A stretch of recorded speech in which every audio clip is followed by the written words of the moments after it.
Boom! Welcome to the Church Online Podcast. This is Jason Morris, and today, man, it is going to be so much fun. Today, we are going to do the deep dive with First Capital Christian Church in Corydon, Indiana. It is a small town. It is a town of about 3,000, and the church there on the weekends runs 800. Now, that in and of itself is bonkers. But then when you find out that they have not only a weekend strategy, but they also have a decentralized microsite strategy that reaches 400 more people on top of that. You put all those numbers together and 1,200 out of 3,000, that's 40% of Corydon, Indiana. Now, you take any church that's reaching 40% of their community, and that, man, we have got to see what's going on there. So let's get in a plane, let's get in the truck, and let's visit Indiana. So on the plane, in preparation for my arrival, I went over some of my research that I had done on First Capital. The mastermind behind all of this stuff in Church Anywhere is the pastor of engagement, Tyler Samson. And he has been orchestrating and designing this whole Church Anywhere thing for the past 18 months. So after touching down and meeting up with Tyler, he took me straight off to First Capital and gave me a tour. This place, the parking lot. Yeah, it's a hat. We ran out of money. So Our parking is weird like this too. But that's the high school. Okay. So our parking lot connects to the high school. Okay. So how many parking spots get filled here on a given Sunday? It's like all. Like, so how many spots is that? Volunteers to park at the high school. Yeah, we call it the Love Club, and so yeah. Love Club parks over there. Yeah. I don't know how many. That's parking cool spots that you're so close though. It wraps You can do around that. too. We like Butt Drugs have additional parking in the rear. It really helps our student ministry because they just walk over here. Yeah, we have a student ministry of big like student 200 to 300 ministry. kids. What? At a church of 800. Yeah, it's crazy. It's right. It's the most unique situation. What? So they're a totally separate thing, and that's like 200 plus kids. Do they meet on Sunday or they meet on a different Sunday day? night. Sunday night and Wednesday night. Yeah. Oh, Middle okay. and high school meet separately. Yeah. So I'll show you this. Yeah, Okay. I don't know why they don't count them. I have Like, it no doesn't make any idea. sense. Well, is that their primary expression of church, or would they come here on a Sunday? No, like a vast majority of them A only lot of come them, like to a lot of them, especially from the high school, their parents don't come to church. They just come to church, so they don't come like, on Sunday mornings. that they'll is only their be here worship on for the Wednesday. weekend. So, Oh, okay. so this is who the student knows? center. Like Sunday nights is just high school, and Wednesday nights is middle school. But they'll fill this whole room. But for some reason, we were just like, yeah, they're there. They're not like part of us. Okay. So you're in a town of 3,000? Yeah, 3,500. 3,500. The church is 800. Yeah, on average, and then like Easter, we were at close to 2,000. So I would say our main reach is probably 1,200. Okay. And then, but that doesn't count your Church Anywhere stuff or middle school and high school. Weirdly, yeah. Okay. And high school, middle school About together? 100 each or so. 100 each. Yeah. And then Church Anywhere is how much together? Not counting online, the physical bodies, we're averaging 452 Okay. for the year. All right. So a little over half of what we would average. And those 452 never come to the big box. Correct. And every week they're doing their own expression of church where they're at different days of the week. Different days of the week. Yeah. I think we have every day except Saturday right now covered. Huh. Yeah, it sounds kind of like Acts. In the temple courts and house to house. Breaking bread. Yeah, many of them start with a meal. It's very similar to early church is what we wanted it to be like. would say. So what is there a particular like program or order of service or liturgy that you follow? No, so this is genius from our senior pastor's part, but when he came, he instilled a culture of change, and so that's even like as far as we don't do the service the same way every single week kind of deal, because we're in a small town, and because he knew he wanted to have this vision of like larger church mindset within a small town. He knew he'd have to condition the people to be okay with change if we wanted to move forward. Right. To have that foresight 17 years ago is incredible. But because of that, it's allowed us to do things like Church Anywhere, and nobody, for the most part, nobody really bats an eye. There'll still be a few people, like I told you earlier, right, that we're not okay with it. But because of that culture of change, they're okay with moving forward with stuff. And so our order of service is different. We'll do different special elements every single week. It's never the same ever. And that goes into the Church Anywhere stuff as well. So they kind of get that same vibe.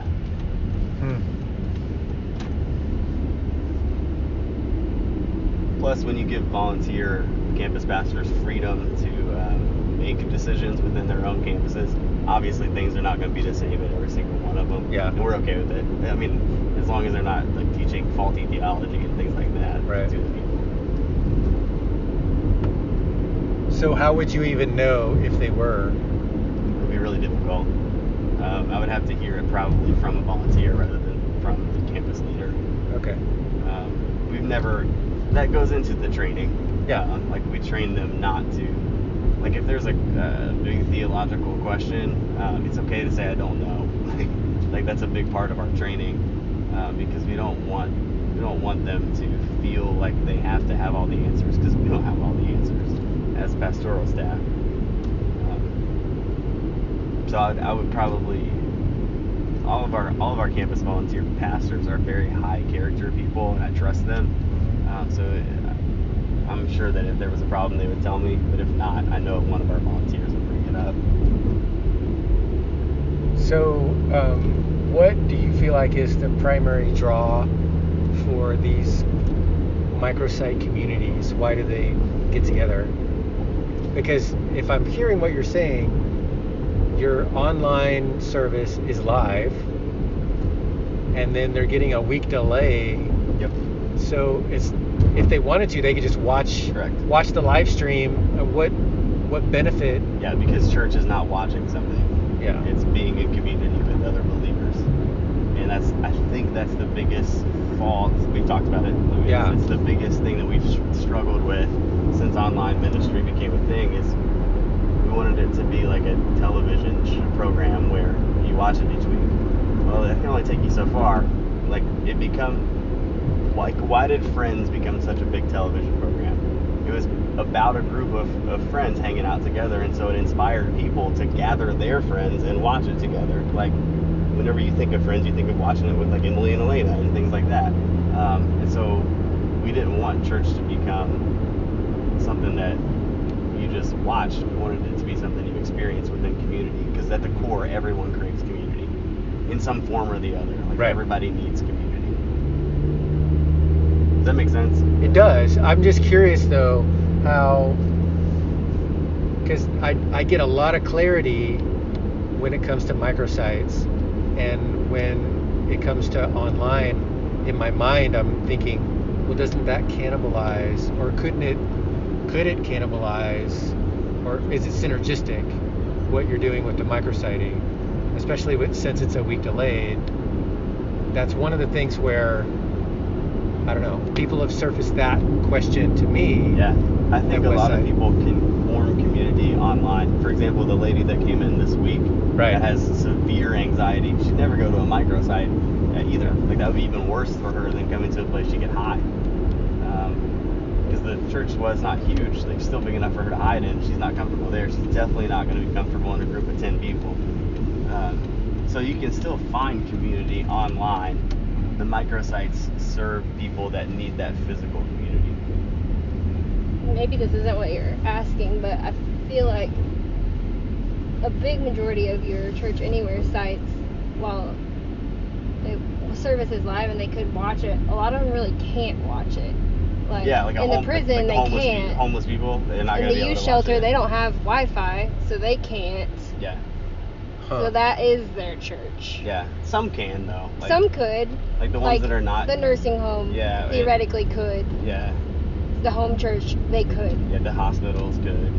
So, But some of the can't. institutionalized ones, I don't have the option to watch it live. Right, So that but the works in our ones that advantage. could Still choose the other one. They choose not to because for them, the primary draw is community. The community and the gathering. Like the home campus, they sent like 3 envelopes of donations for the RIP debt thing that we did. Yeah. Even they've never been to our church, but they feel part of it.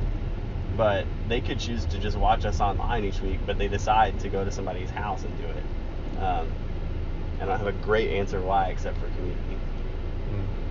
Well, I think one of the interesting things too is because you have the option. Because we have the option. Because you have the option, people are gravitating to where they're at in their spiritual journey almost organically. Like, you know how sometimes the big challenge for people online in the like live streaming side of the equation is to get them to engage, get them to talk in the chat, get them to create community or to get involved in a life group or whatever online, when maybe they're just creepers that are like, I don't mean that in a derogative way, but they're just checking you out. You get a feel for it. Mm-hmm. They're not ready yet to have the community, but when they're ready to do community, they don't want to do the surface level stuff. Yeah. Because that's not where they're at. Right. So you're actually using a different approach for a different type of audience. If they've already taken taken next steps online, they're probably not going to want to come to church and then begin that next step process all over again, or feel like they have to. Right. I could see that for like the Salem home group. Like, those people are past that point of like coming and filling out a first time guest card at church. Like, they're serving together, they're doing all kinds of stuff together in a microsite community, and a lot of them started by watching us online, so it makes sense. Yeah. Is there like a formalized strategy to get them from one to the other, or is it just organically happening? That's part of that strategic pathway, but it's mostly organically happening. We can strategize as much as we want, but I feel like it's either going to happen or it's not. So I do have like a drawn out path, and I'll share that with you tomorrow. I've got it's a diagram. But we want everything to be so linear, and people are not at all linear. Right. I would love it if it worked where Joe decides to go from becoming a first-time guest online to filling out a connection card to getting in a small group to doing this, and then finally he comes all in and circles back around, but like it never works like that. Some people on the first time they hear the gospel jump from this spot to converted, but they miss this whole piece here. So like, what happens? How do we make them all in when they didn't have any foundational work? And so it's never linear. I have a hard time with that. I complain to you about that all the time. Our executive pastor wants everything to be step by step by step. And it's easy to say that when you're not like in the trenches trying to minister to these people, and he's like, well, did you tell them their next step? I'm like, yeah, you've told them their next step. Like, what does it even mean? Try having that conversation. So then in our truck ride, we stopped at a local and noisy new place, Rita's Tacos, where we met up with Ed Plumier, executive pastor of First Capital, and had a conversation over lunch. Hi, I'm Ed. Ed, I'm Jason. Good to meet you. Good to meet you. So what's your role here? I'm the executive pastor. Okay. So because executive pastor can kind of be a catch-all for a lot of stuff. So what areas of responsibility specifically do you staff, oversee? Finances, really the kind of oversee like our lobby area and guests and so first impressions guests, kind of those stuff. kinds of things. Yeah. Okay. Yeah, some of it was kind of a surprise. After you get here, you just kind of see what holes What needs are to be there, done, and, right? so you Yeah. just kind of move into some of those things. Yeah. So how long have you been here? Coming up on 3 years. Okay. 3 So years. not a real long time. Okay. You're over first impressions. Uh-huh. Do you cross over a little bit as it relates to Church Anywhere with any of that? I have nothing to do with church anymore. I don't like Okay. it. Okay. Actually, You asked about what some of the struggles were. mhm. Okay. Could have just added Ed to the list. Okay. Okay. When I got here, we had a little satellite dish on top of the office that pointed at a tower that was a little ways away for our internet service. Our internet service It was, was like literally one meg down. oh golly, they. So you had a microwave point-to-point connection. Mhm. Yes. So Dude. And the office was like the people that provided it had an office in a strip mall, like in town. It was like the hoarder's house. Like it's just piled with magazines and it looked like a horror movie when you walked into it, and that's where our internet came from. So they, when they started the online campus initially, they recorded Saturday night, and then Tyler would take it home with him, and he would do whatever adjustments needed to be made for 3 or 4 or 5 hours or whatever it We took. do multi-track recorded it. We weren't mixing it in real time, so Oh, I would okay. produce the entire thing on Saturday night. And then took it to our worship minister's house, who had much better wireless or internet access, and downloaded it from there. So I get there and they say, well, there's nothing you can do. This is just all we got. And I'm thinking, the high school, the high school's right there. They Right. have very good Yeah, they have internet. fiber, like Yes, fast it's fiber. right there. Why can't we get it? So I called Comcast, and Comcast said, yeah, we can get it to you. It'll cost, I don't remember, $15,000, $20,000, something like that, to get it to you. I'm thinking, it's right there. What do you mean $20,000? So, okay, well, let's talk to it. Let's talk about it. So they were going to send somebody out, and it just kind of send them out this week. Okay, no, we'll send them out next week. We'll get them out the week after that. They never came. So fortunately, there was another company that came into town that was offering high speed. We had to pay, I don't know, $2,000 or $3,000, something like that, and they had to dig underneath the parking lot and Right. do some stuff like that. But We it did the changed same everything. thing. Changed everything. So we moved here 3 years ago, and as we were looking for houses, our realtor, one of the questions she said is, "Do you need internet access?" And I thought, I don't even understand what you're asking here. You telling me there are places that don't have internet access here? And she said, "Oh yeah. There's a lot of places. The best you can do is HughesNet or one of those satellite." Okay, wait. You have an online campus in a town. It doesn't have internet. Yes. That does, Yes. They have cell phone data. okay. Yeah. Isn't it weird? Yeah. And it's been successful. And it's worked somehow. That was one of the first things that Okay. we worked on after I got here.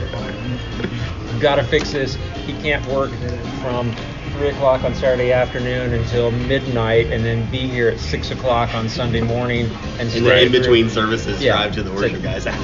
We have to figure out a way to make this thing work, and I think we have, in spite of some of these other stuff. Yeah. Well, the interesting thing though is that initial constraint that you have actually paved the way for a lot of the things that most people can't do, even when they live stream. Like for example, just by virtue of the fact that you had to post-produce everything, makes total sense now how that sets you up for kids and students Oh yeah. in ways that, I came in here in Indiana thinking, okay, how do we do live streaming, kids and students? How do you pull that off? We But now post-produce. you post-produce. It's like, oh, okay, that's a completely different way of approaching it, but I could see that actually working, you know? Mm-hmm. And so... And Ed and I actually went to one of the elementary ones. It works well. Mm-hmm. Like the post-produced worship feels live. It's on the stage. It's a youth band, but it all feels the same as what it would normally feel like. And if you have 12 or 13 songs, you can rotate them in where it still feels fresh all the time. So. One thing Tyler's really good at is working with a limited amount of resources. He can figure out how to make something work. It's not always the conventional way, Right. or even the best way, but it's a way, and he Right. can make I'm it. not sure I'm really good at that. I've just been forced to do that. I'm getting better at No, it. but it's a different mindset. It's like a hacker mindset Yeah. of making it work, Yeah. regardless. Yeah. I think that's really served us well. Right. Because what it does is, for the things that he's wanted to do, there's never been we can't do that mindset. There's always been we can do it somehow. Let me think this through and figure it out. Right. Wow. But if Yep. you can instill that in your volunteers, then they have that Yes. same mindset, and so Church Anywhere becomes a lot easier to wrap their minds around. Yeah. Yeah, that mindset serves, I think, the church really well to think kind of guerrilla style, just get it done. That's what I call it. Guerrilla mind. Yeah. Oh, that's what you guerrilla. mean. Well, we call it Guerrilla marketing. on several different things, Yeah. but guerrilla marketing, guerrilla Right. ghetto rigged audio. Yeah. I think Church Anywhere provides us the potential framework to change that, to change the way church goes forward.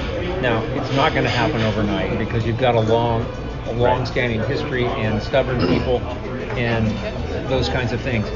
But even if let's say there's a church at 200 in Georgetown that financially is doing fine, but they're not doing anything else. If we could step alongside and work together with that church and get them into some kind of a network that starts adding, kind of like what you're talking about there, I think we make a difference in 4, 5, 6 counties in southern Indiana that we're not making now. I think Church Anywhere does that. I don't know what it looks like in those churches. I really don't. It might be something as simple as what you're talking about overseas, where here's the message and here's the structure. Here's what you need to do marketing wise in advance. Here's what you do once you get people in your building. Here's the next steps. That Church Anywhere actually provides that kind of framework, and that church in Georgetown takes the same message that the church at First Capital is hearing. It's using their preacher's voice, and that's fine to do that.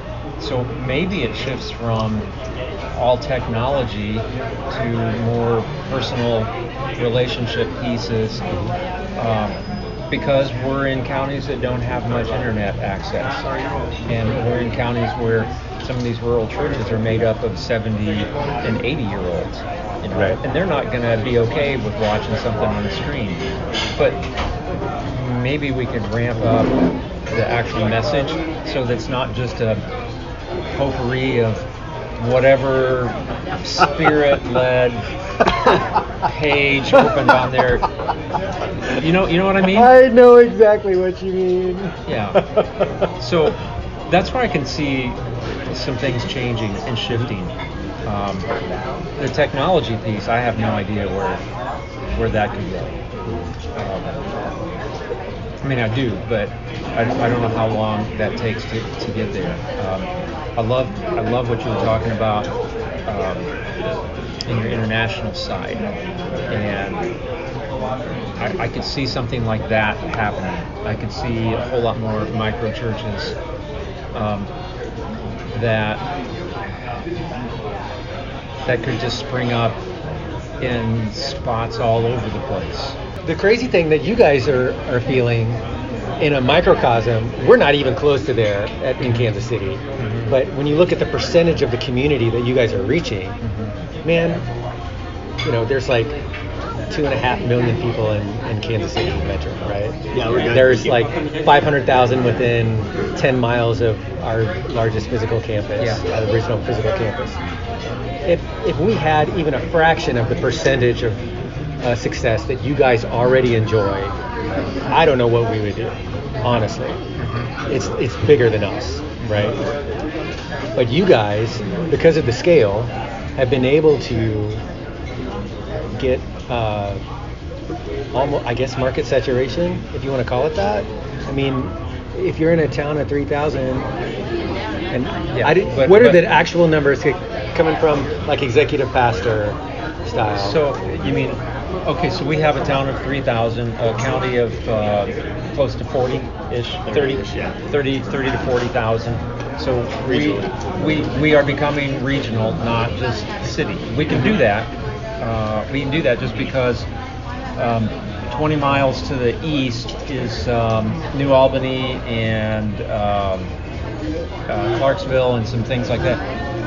The churches, people don't move from, like in Kansas City, you got people in those more urban settings, they don't drive out into a rural area to go to church or to go to the movies or go to shopping. Okay, they don't drive across the river. Right. So that's a wall. Right. And there's nothing from that wall all the way over to Evansville, Indiana, on the far western side of Indiana. So it's 90 to 100 miles between there and Evansville. Where there's not another church like us at all. No. With the way that Church Anywhere is heading and the direction that we are heading as a church, Kansas City Underground is often their church, by the way. I think you knew that already. Yeah, I knew that. So with that mindset that we share, similarities that we share with the underground movement, that is definitely not, they're not going to feel comfortable in that kind of a mindset. So, does he talk to you? Tyler we talked to you a lot about that? last night. Yeah. So I didn't say that earlier, but when you asked how Tyler fits in, he's buddies with Brian, the guy that we talked to. So. Yeah. That's probably the biggest piece where I think he's set up some of the foundation and groundwork for us moving into this. I just say every Jesus follower has a Jesus initiative. That I don't know how that'll go over completely, but I'm hopeful that if half of our church will do this, we'll be this will be unstoppable. Yes. Because then, especially at the critical mass that you're kind of already at. Yes. And with the intention of them multiplying within. Right. Which is kind of how you guys do it. That's the similarity between the church and the part. Yeah. So we already do it on a you guys are small poised level, to do it. Yeah. But 16 will hopefully in the next few years turn into 100 microsites all over southern Indiana. That will look completely different. Right, it will look one. completely different based on people's passion. So Rooted is a big thing that's going to play into that for us, which we talked about last night. But the goal of Rooted is to help people find their purpose through these spiritual disciplines that they learn, these rhythms. But your structure that you were talking about internationally intrigues me on this kind of a piece where it's not super controlling, but rather steps alongside. Yeah, it's coaching. It's coaching. Yeah. You having an open mind gives Tyler the freedom to experiment with different expressions of church life. That is rare to have that kind of support. So what got you to the point where you became more open-minded about church? I would like to know this. Just that for my own curiosity. I told him last night, I think Randy got to that point recently with 2 specific examples in the last 3 weeks. But he's pretty good at letting you experiment even if he's not 100% on board with it. I think for me, and it's taken a while to move from the program look of it to just I'll just use organic to something more organic. Because initially you have to program a lot of stuff. You have to make things happen that aren't necessarily natural. I've been in churches before that have had jail ministries, and I've always questioned Okay, so these inmates, they'll say whatever they need to say in order to get the extra hour out of their cell, you know. Right.